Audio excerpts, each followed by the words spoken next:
What do you make? I'm excited for Restaurant Week. Are you excited for Restaurant Week? Are you a Restaurant Week goer, Judah? I've gone a few times. It's usually a lot of fun.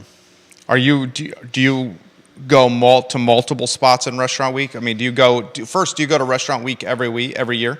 No, I haven't gone every year. When's the last time you've been? It was probably a couple of years ago. What was the restaurant? Do you remember? The last restaurant I remember going to was Public. Was it for Restaurant Week? Yeah. It was delicious. So that was, you think, within the last 5 years?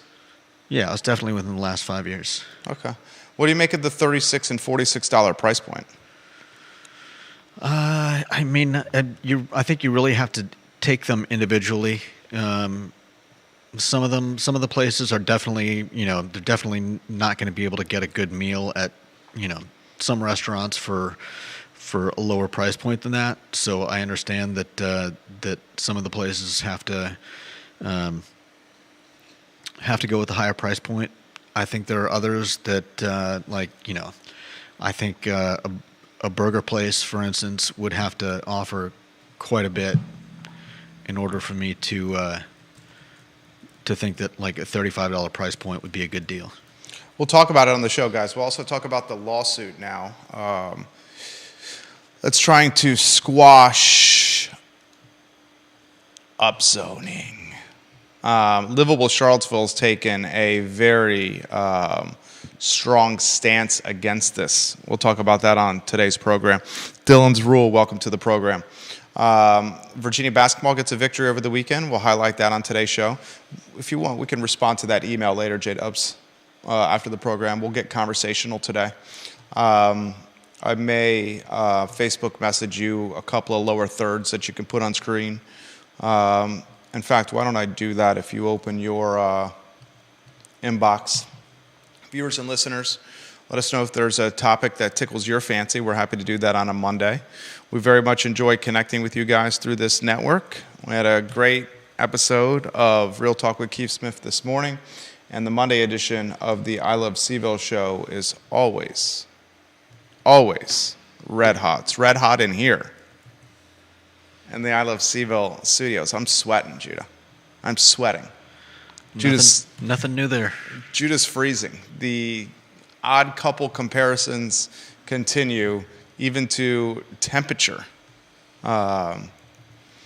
Give it a like, give it a share. Anywhere you're watching, you got 3 lower thirds in your inbox. We can rock and roll when you're ready, J-Dubs. Quiet on the set.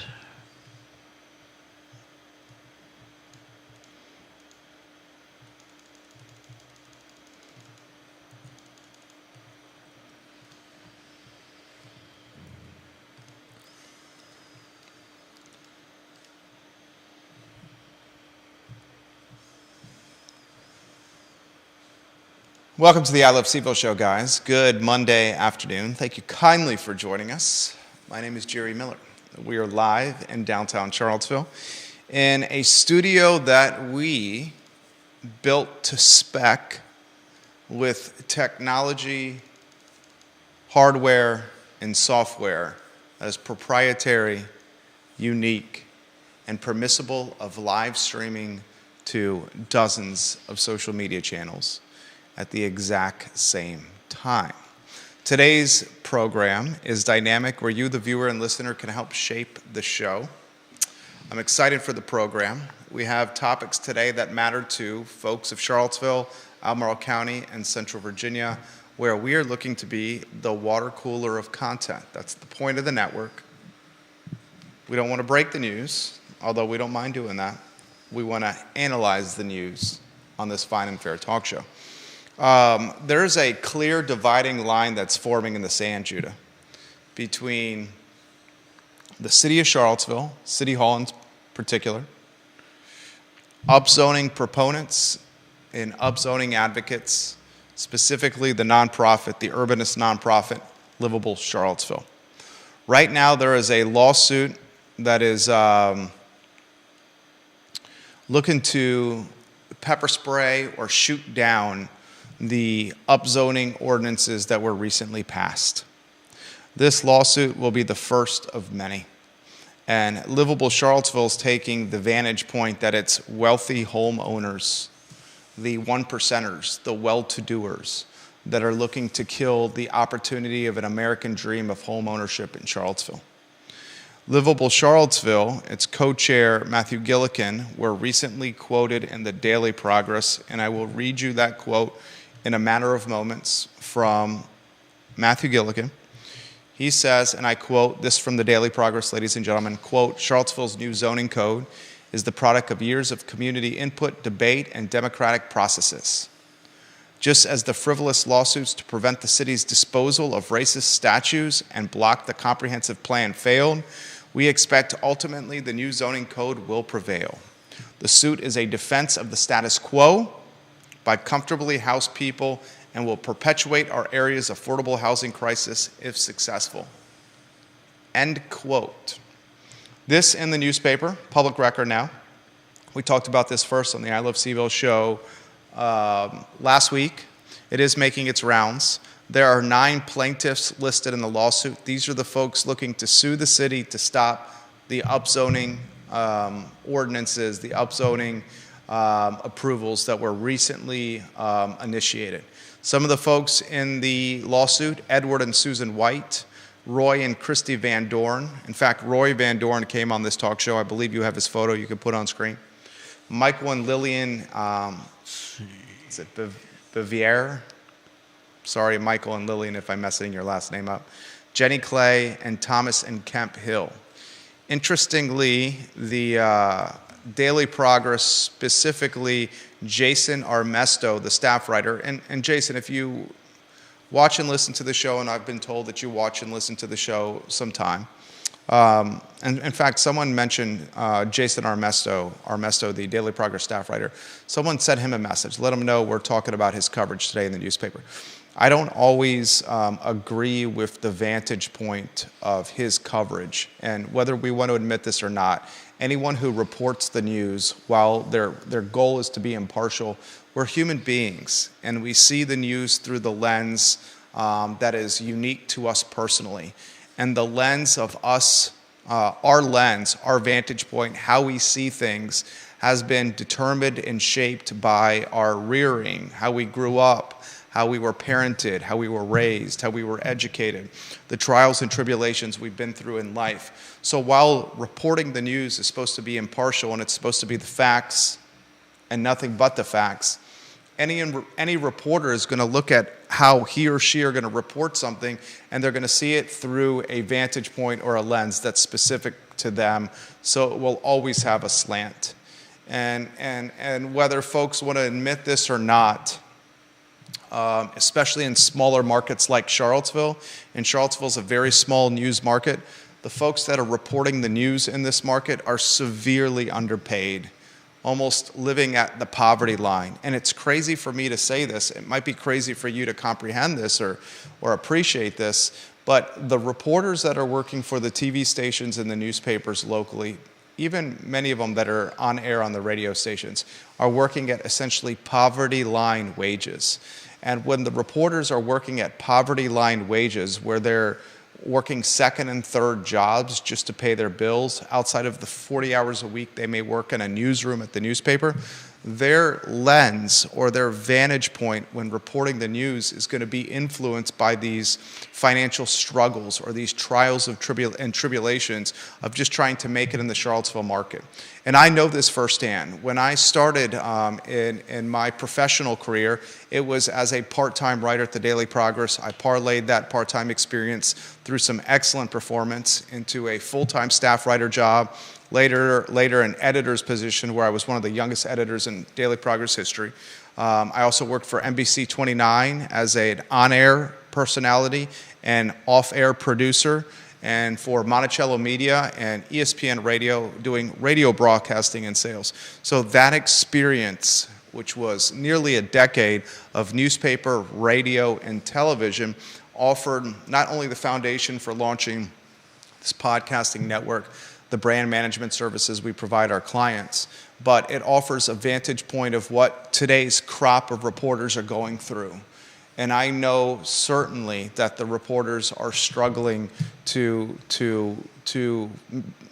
stay in Charlottesville professionally, to pay their bills. I'll put it in perspective. Anita Shelburne was the award-winning. Anita Shelburne was an award-winning op-ed opinion columnist for the Daily Progress.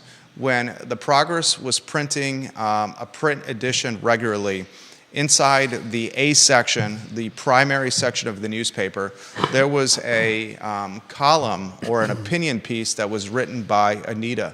She was excellent at her job, routinely won awards for her commentary and her opinion pieces. A lot of folks didn't realize this, or may have not realized this, but Anita Shelburne, along with winning op-ed awards for her writing, was also a makeup sales associate at Belk. So when you would go into Fashion Square Mall, when Fashion Square Mall was still a thing, and you would walk into Belk, you'd see Anita Shelburne on the weekends or her off days peddling mascara or foundation or lipstick. And this was the position at the newspaper that was one of the most coveted positions of all the writers. I'll give you more background. I worked in the sports department. Jerry Ratcliffe, who is the star of the Jerry and Jerry Show, it airs Tuesdays at 10:15 a.m. on the I Love CVille network. He is a Virginia Sports Hall of Famer. He's covered sports for over 40 years. Jerry Ratcliffe is an icon and an institution on the ACC beat and the University Athletics beat. He's won more awards than just about any writer that's active right now. And when I was working for Jerry Ratcliffe at the Daily Progress Sports Department, I was on a staff with Whitelaw Reid, who's a spokesman now, a content manager for the University of Virginia. I was on a staff with Jay Jenkins. I was on a staff with John Shiflett, who's now the sports editor of the Daily Progress. I was on a staff with Chris Wright, who's the owner of thesaber.com. I was on a staff with Andrew Joyner, who I believe works for the University of Virginia as well. Steve Obenhauser, who I think is out of the newspaper business altogether. But here's the point I'm making. Many of us that were working for Jerry Ratcliffe in the sports department, we routinely had to supplement our income through freelance work. I was fortunate, it was fortuitous, it was also a byproduct of hard work, of having these TV shows and these syndicated radio shows that very much supplemented my income. In fact, the television shows and the radio shows ended up surpassing the meager salary that I was making at the newspaper. But we all worked second and third jobs. Our second or third jobs happened to be sports freelancing, and the freelancing opportunities that came with a sports department were much more plentiful, where we were able to use our professional skill sets to earn a living through creating content. If you were on the education beat or the UVA beat or the science beat or an opinion editor for the Daily Progress, there were no other freelance opportunities. And that's why you saw Anita Shelburne peddling makeup and foundation and lipstick and mascara at Belk. Here's my point. My point is this. If you're a staff writer for the newspaper, or if you're an on-air reporter for one of the TV stations, you're hovering around the $30,000 a year, $32,000, $33,000, $35,000 a year pay range. You have roommates, you have second and third side hustles. And those financial struggles, especially when a market like Charlottesville has a HUD median income per household of $123,300, those financial struggles will craft or influence or determine the view of how you report the news. And Jason Armesto, who's a fantastic writer, Jason, I sincerely mean this, he's a fantastic writer. I think he does his homework, he does his research. I think he's an award-winning writer waiting to happen, a Virginia Press Award-winning writer waiting to happen. I think Jason Armesto is circulating his clips and his resume now and is going to be a big market reporter very soon. just like many of the other previous reporters. They climb to larger media markets where they can make more money, or they get out of news altogether and do something else in the Charlottesville area because they love this area so much. I think he'll climb the ladder to a different market. My point, his writing is influenced by perhaps the hardship he has in the area. And when he writes about upzoning or housing, or when he writes about,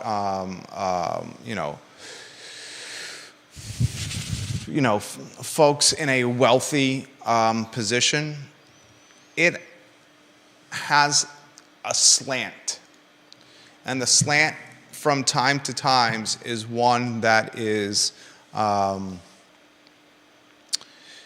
don't want to say in opposition, but it's from a vantage point that is often leading on the side of those folks that may not have as much financial means as others.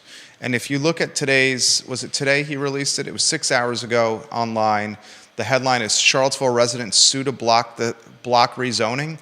He highlights in this article the assessed values of the homes of the 9 plaintiffs that have initiated this lawsuit. He says none of their residents are assessed below $750,000, with the most expensive being valued at $2.5 million. He highlights what they do professionally, where they work, the plaintiffs, and some of their hobbies and interests. And perhaps that's good color or background for the story. Perhaps it's not needed. The gist of what's happening is this.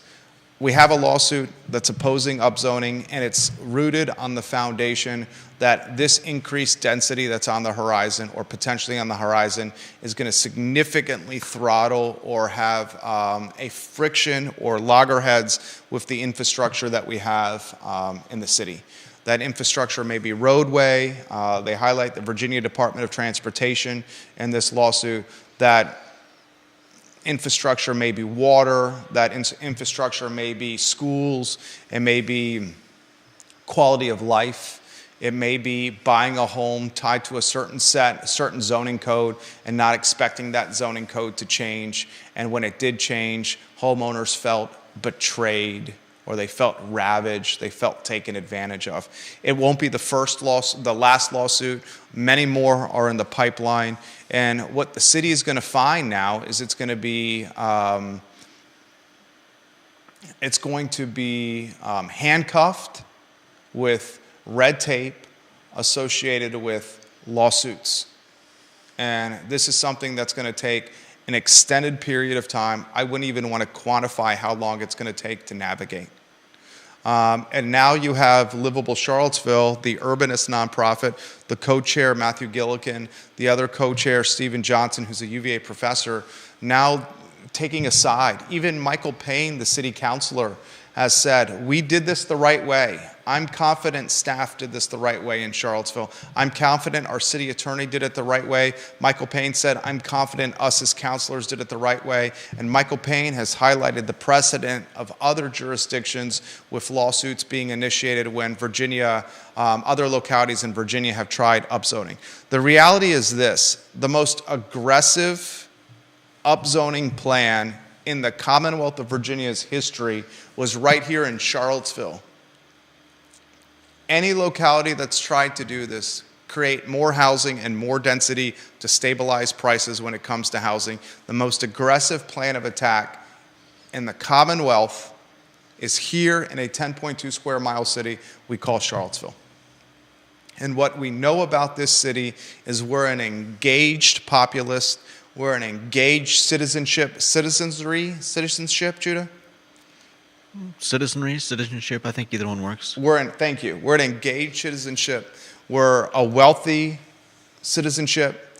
We're a well-heeled citizenship, and a citizenship that's willing to put in the work to prevent or to create change. And that's what's happening now. So I want to weave Judah Wickower in on a two-shot, director of this Fine and Fair talk show. I want you, the viewer and listener, to ask questions if you're uncertain of what's going on. Neil Williamson, I'll get to this question. I think it's a good question that you're asked, a question that I had myself from the lawsuit. And I want to have an open-ended discussion with you, the viewer and listener, with Judah, and see if we can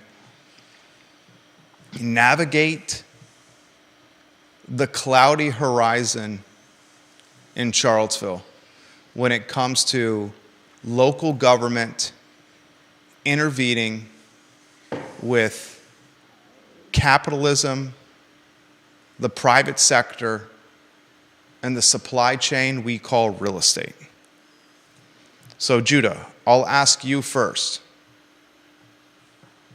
What do you make of the first lawsuit to prevent upzoning from being a reality by 9 plaintiffs, all residents and homeowners in the city of Charlottesville? Do you understand it? And if so, can you explain it to the viewers and listeners? I don't know that I understand it enough to explain it to the viewers. As you said, this is kind of par for the course for a jurisdiction making changes like this. I feel like lawsuits against the upzoning are kind of akin to a board asking a master's or PhD candidate to defend their thesis. So you welcome them? I don't know that I welcome them, but I think it's... Because defending your thesis or your master's is something that's welcome. Yeah, I mean, I think it's beneficial in that this should be something that's well thought out enough that it can be defended. If it can't be, then maybe it deserves to go back to the drawing board. So if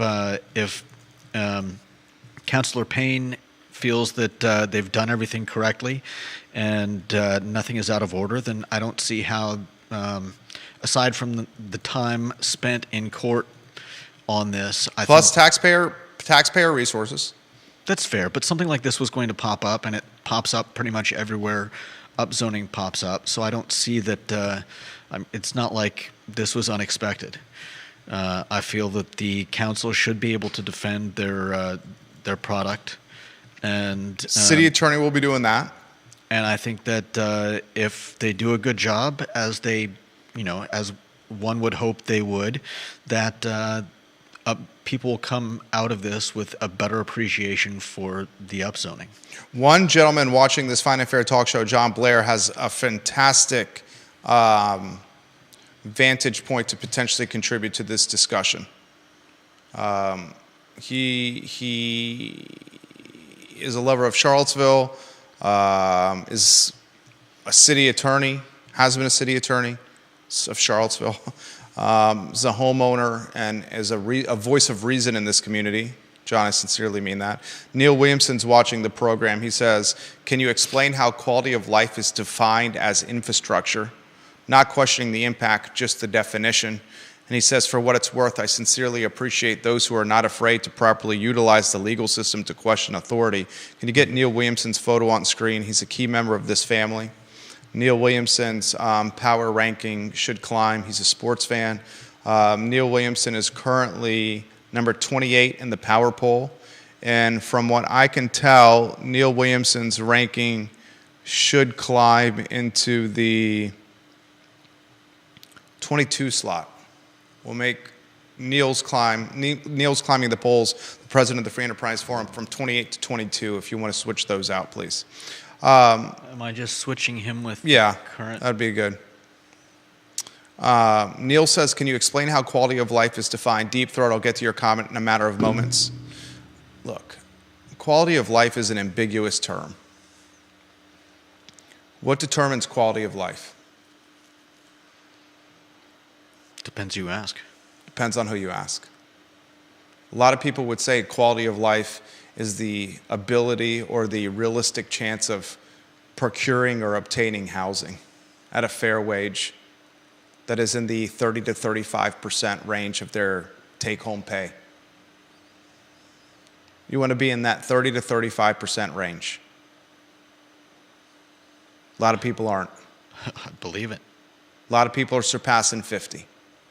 And when you're surpassing 50% of your paycheck allocated to housing, you got little to no money left for groceries, for savings, and for emergencies. Yeah. And that's the position a lot of folks are in. So depending on who you ask, if you ask Livable Seville, Stephen Johnson, Matthew Gillikin, and their urbanist nonprofit, they would say the first aspect of quality of life is the ability to obtain housing at a reasonable cost. You ask other folks that are potentially homeowners about quality of life, and those folks may say, it's traffic, infrastructure, schools, public transportation, noise. Some folks may say not getting gentrified out of their homes because of assessment increases and tax increases. Janice Boyce Trevelyan makes this point on one of our Facebook pages. She says, a lot of people don't realize that the folks are the tax base that allow these other programs to exist. These folks that own homes, high assessed homes, are creating tax revenue for other avenues of affordability to exist. It's not going to be the first lawsuit. Many more to come. No doubt. What I do not want to see is I don't want to see the stigmatization of folks initiating the lawsuit. I don't want to see the this commentary here that just as the frivolous lawsuits to prevent the city's disposal of racist statues and block the comprehensive plan failed, we expect ultimately the new zoning code will prevail. When Gillikin gives that quote, he's associating the disposal of statues and parks. He's using that as a dog whistle.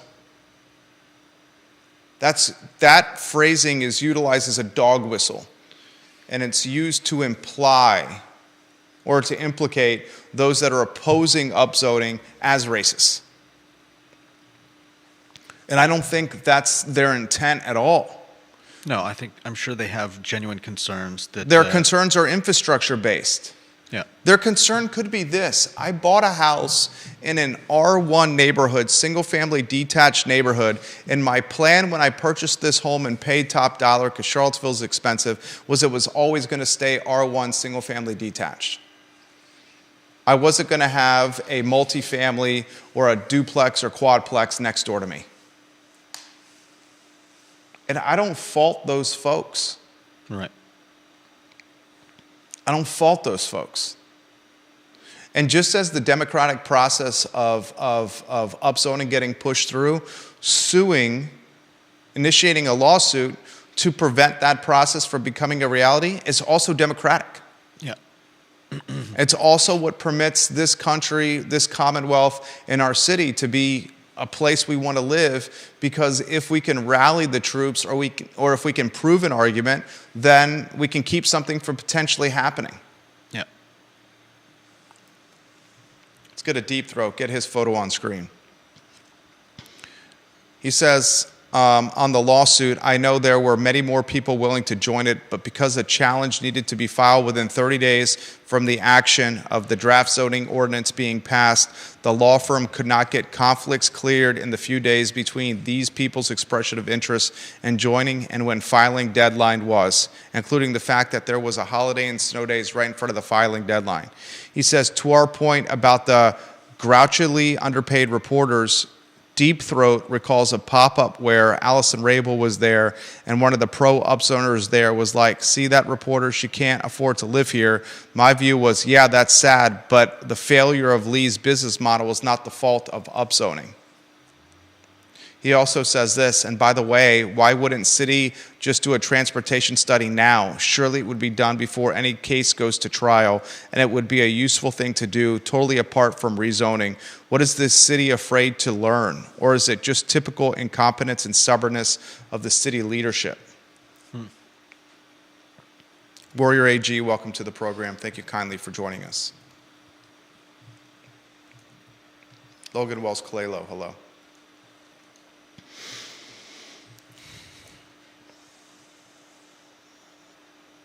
having city residents sue the city is part of the democratic process, but it's not always a great look. Yeah.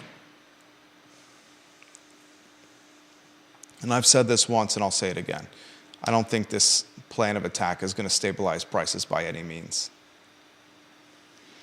And I am also curious of the homes that came out of the gates in January, marketing listings with upzoning potential, if those homes will change their marketing materials, because now there's an active lawsuit.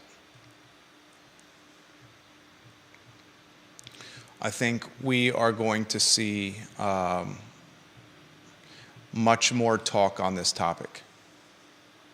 No doubt. As we should. I mean, it's definitely a subject that that I think requires discussion. I just don't want to see stigmatization around those on either side. Right.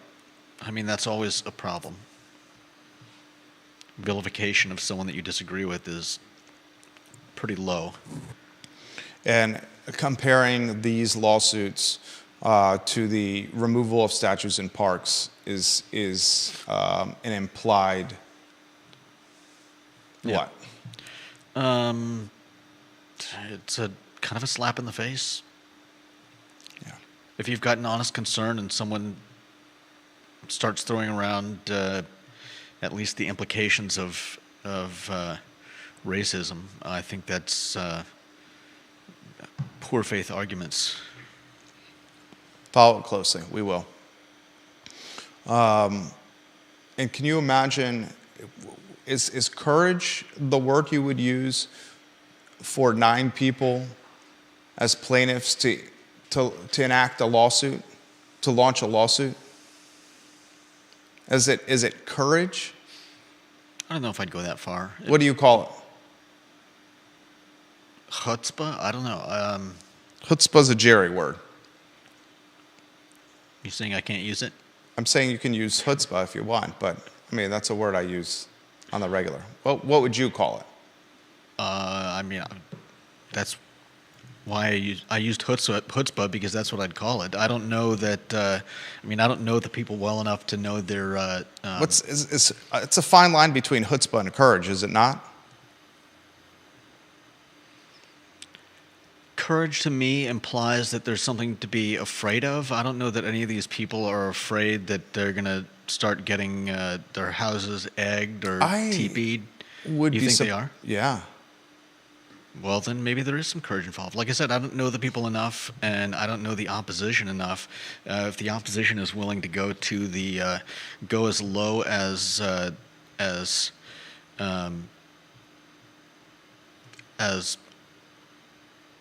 doing something like that, then I mean that puts the whole thing in a different light for me. Bill McChesney watching the program.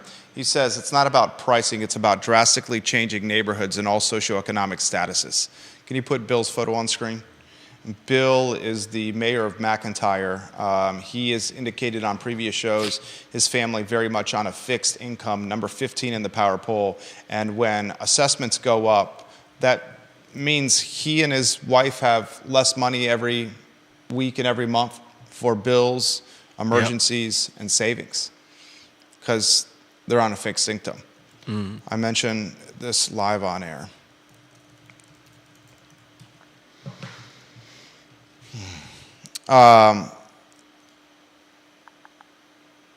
Deep Throat says getting called out in the DP is nothing to be afraid of. Deep Throat says who reads it, who takes it seriously. Deep Throat says nobody important. Slam.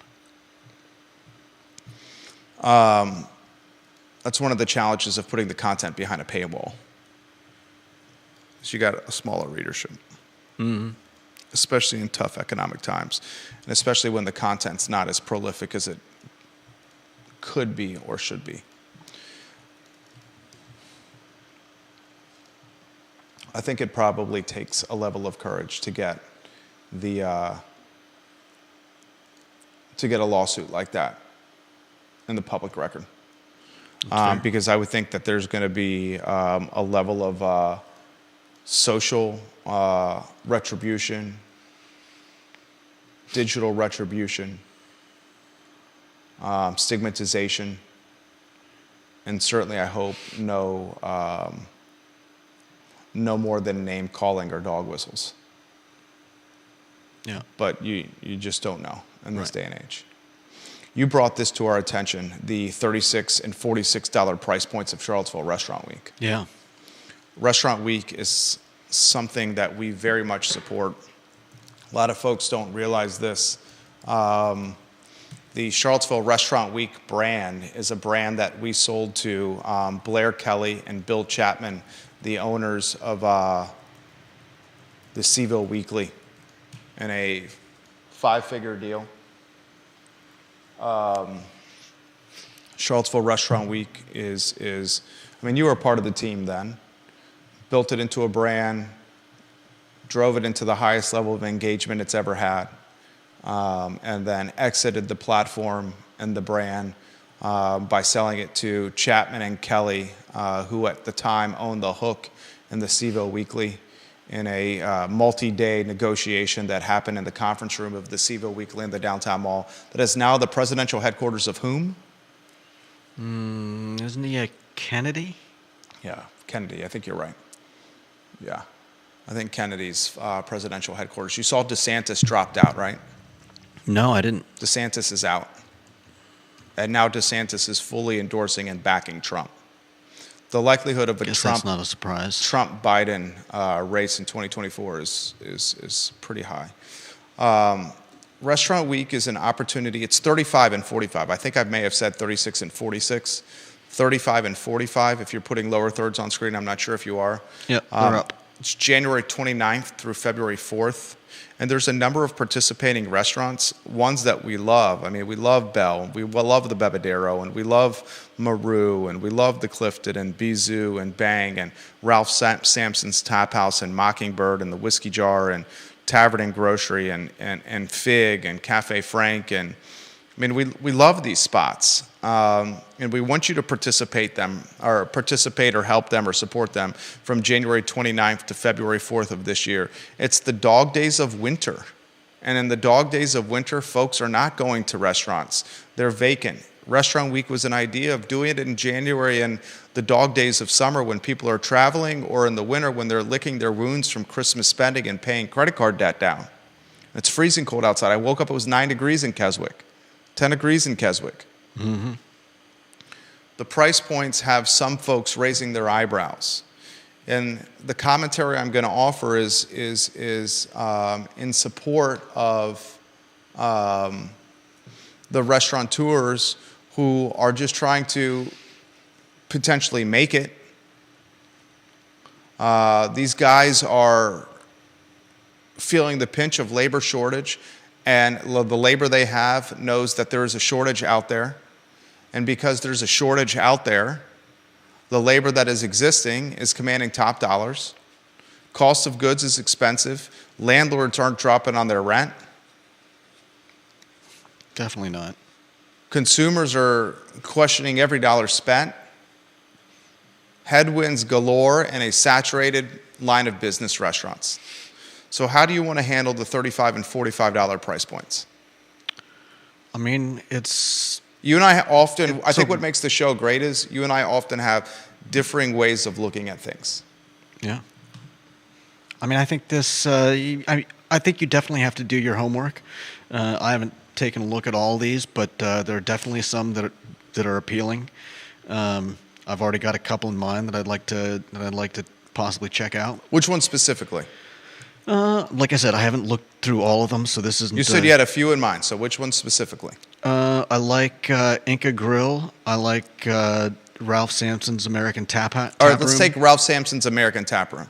They both have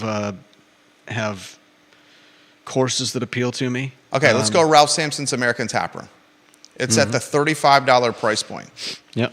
Spinach and artichoke dip, kale Caesar salad, or deviled eggs for the first course. The second course, shrimp and grits, blackened salmon, or bistro steak frites.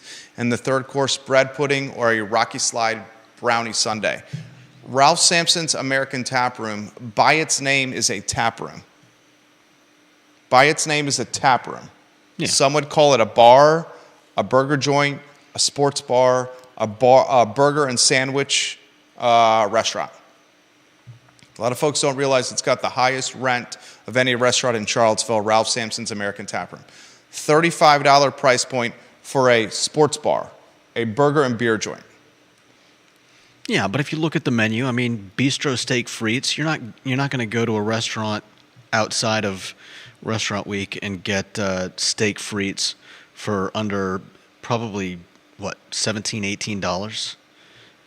Add to that a decent first course that's probably going to run you $12 at least. For me, the best steak frites in town. Where's the best steak frites in town, in your opinion? I think Petit Pois. Yeah, Petit Pois got the best steak frites in town, I would say. Yeah.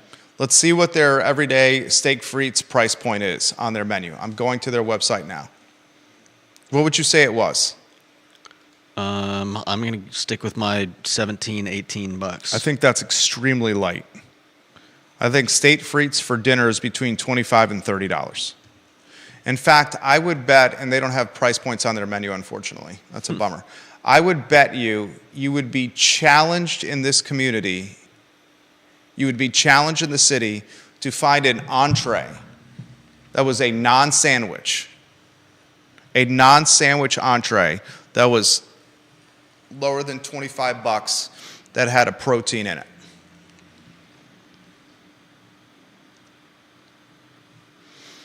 There was a time where Restaurant Week was a discounted price point that gave the community an opportunity to try new places. Yeah. I think that time of discounted price points no longer can happen. I don't think it can happen because we got more competition than we've ever had in restaurants. Labor's more expensive than it's ever been. Cost of goods is more expensive than it's ever been. Rent is more expensive than it's ever been. And a lot of these places have debt service accumulated over the last 3 to 4 years, whether it's pandemic related or not. Mm-hmm. And all things are colliding at the exact same time. Yeah.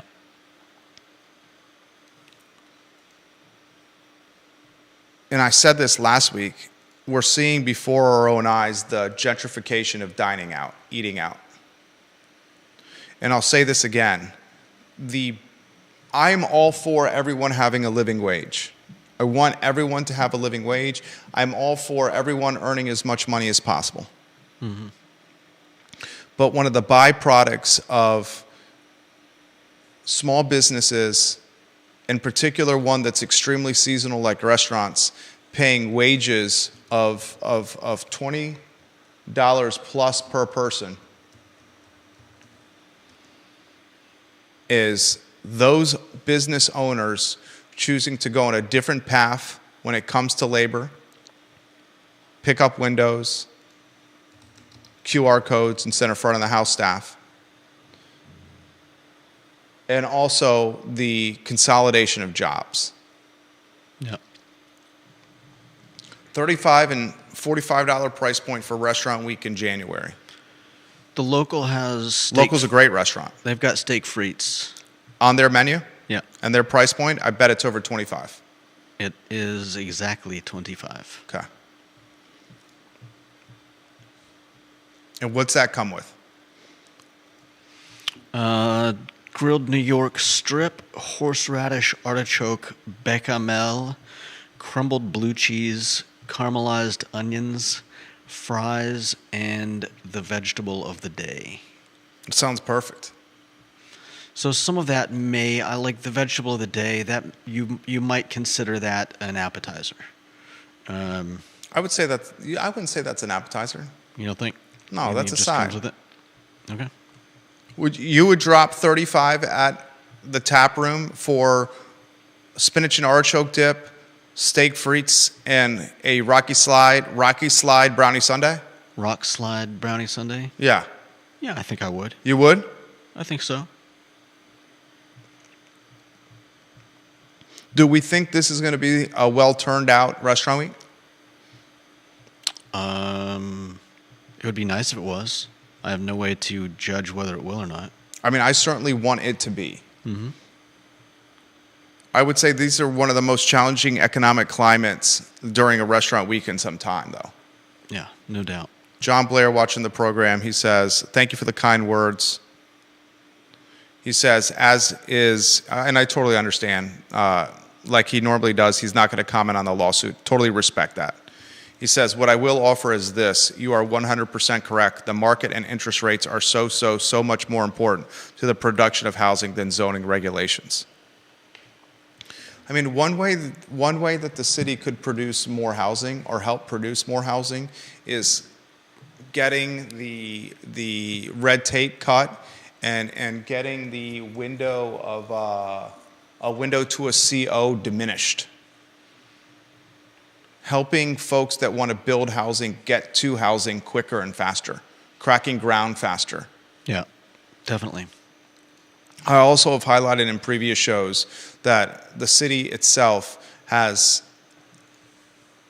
put up a huge brick wall for multiple housing projects locally, including Wendell on the Rivanna River and Chris Henry in Phase 3 Dairy Market. Yeah. So it seems to be a bit of a contradiction or hypocrisy here, which Yeah. I've highlighted in previous shows. I've well documented that. Yeah, you can't build housing if you're putting the people that build houses out of business. Or buying their land to keep housing from happening. Right. Philip Dow, he says, the middle class cannot afford $35 one-person meals. They are 3 courses, but he's saying this is out of the middle class's price range. I don't know that that's true. I mean, I rarely hear you make this argument. Normally, you're in the other side of the fence. I'm not saying that the middle class is going out and spending $35 on a meal, on a single person meal every time they go out, but Restaurant Week has always been kind of like a special happening, a special occasion, and I could see people, spending $35 on a decent meal, add the cost of a drink to that, but you're trying out a nice restaurant. It's not like this is going to be an everyday, a once a week type thing. Jason Howard watching the program. I don't believe that the middle class couldn't afford one special night out to go to spend a night at a restaurant for Restaurant Week. Jason Howard watching the show, number 26 in the family. Can you put his photo on screen if you could, please, sir? Appreciative. Appreciate your take as well, Judah. Thank you for your perspective. He says, with the restaurant price point, is it the chicken or the egg? Costs have gone up everywhere from the grocery store to Lowe's to restaurants. This inflation hasn't been offset by increased wages for most. Would you say restaurant price points have gone up far beyond that of other goods? Or do people just feel the pain eating out more because it's one meal you can focus on it more than doing a point-by-point analysis of your grocery bill? Great question. Yeah, I think I would lean more towards the second.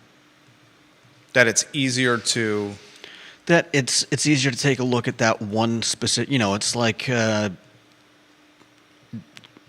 take a look at the restaurant menu somewhere and say, well... I just picked up a New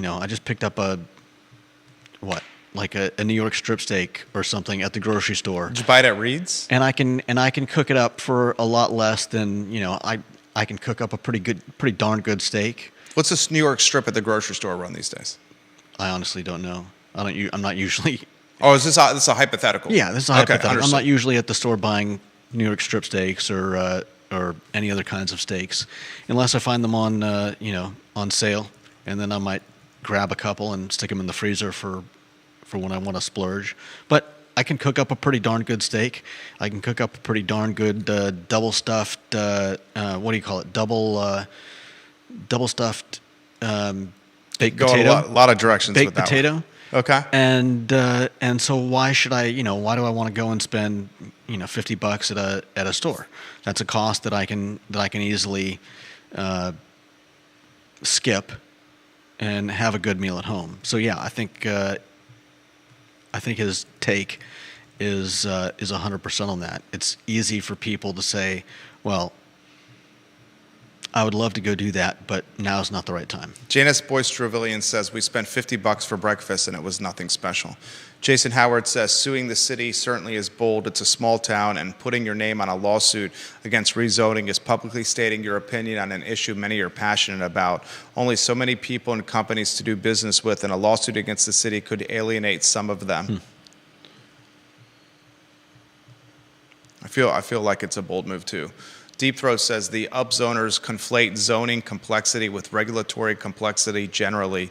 Much of the delay here has to do with things that are outside of zoning, not having inspectors, extremely slow turnaround in site plans, or ad hoc SHJW spurred objections because the big Gentryplex is in a place that the LAJC doesn't like, i.e. not in a wealthy person's backyard.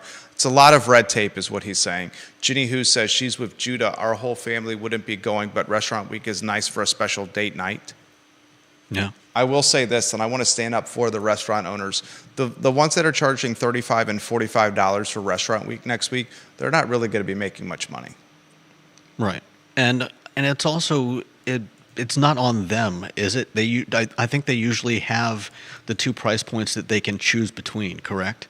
It's not like the Seville offers them either 35 or 45 price point. Yeah. But they do influence the price point prior to Restaurant Week. Yeah, definitely. And they also know that if the price point is not at a threshold that meets their business model, they wouldn't participate. Right. And the worst thing possible for a Restaurant Week is lack of participation of restaurants. Yeah. The people that are putting on Restaurant Week are definitely getting feedback, and obviously they're not going to try. It's not the Seville that has the leverage for Restaurant Week. It's the restaurants.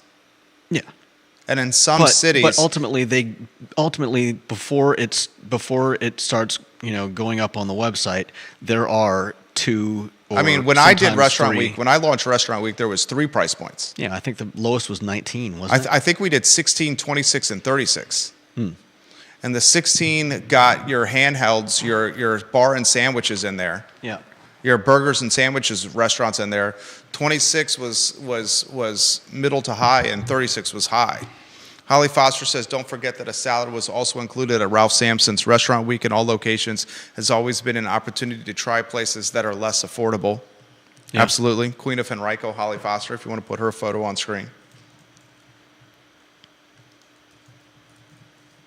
I see it from both sides. I'm going to take the restaurant owner's side first. They're not making much money on $36 and $46 price points. Where the restaurant owner is going to be making money in a lot of circumstances is in the alcohol sales. Oh, definitely. They're not making much money here. They're hoping for some alcohol sales, that if they don't get the alcohol sales, they get some H2O drinkers. They're really maybe breaking even. Yeah. I also see it from the consumer side. The consumer is penny pinching right now. Mm-hmm. And the folks that are saying 35 and 45 is sticker shock, I empathize. The true winners of Restaurant Week, you know who the true winners of Restaurant Week are?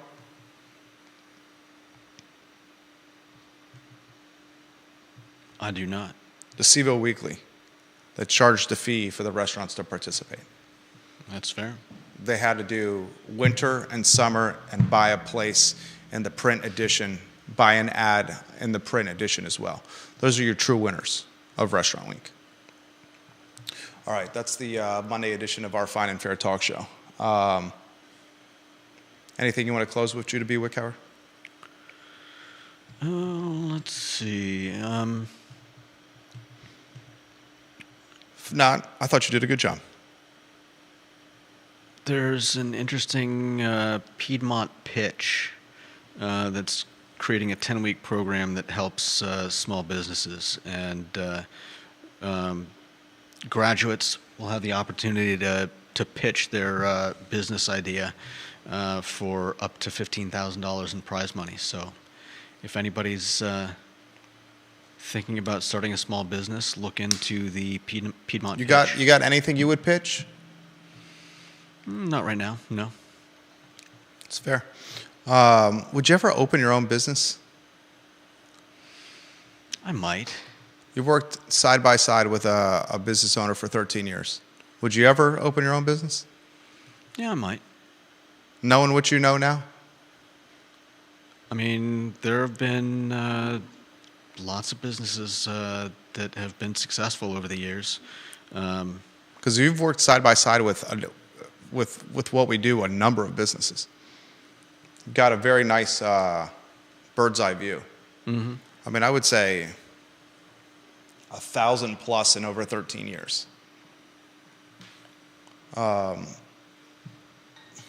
It's not for everybody. No, definitely not. All right, that's Monday edition. You did a good job today. Thank you. Tuesday, the Jerry and Jerry show at 10:15 a.m. Jerry Ratcliffe is in the house, Virginia Sports Hall of Famer. And then the I Love Seville show at 12:30 is going to bring some ammunition. Thank you kindly for joining us. For Judah, I'm Jerry, and this is the I Love Seville show. So long.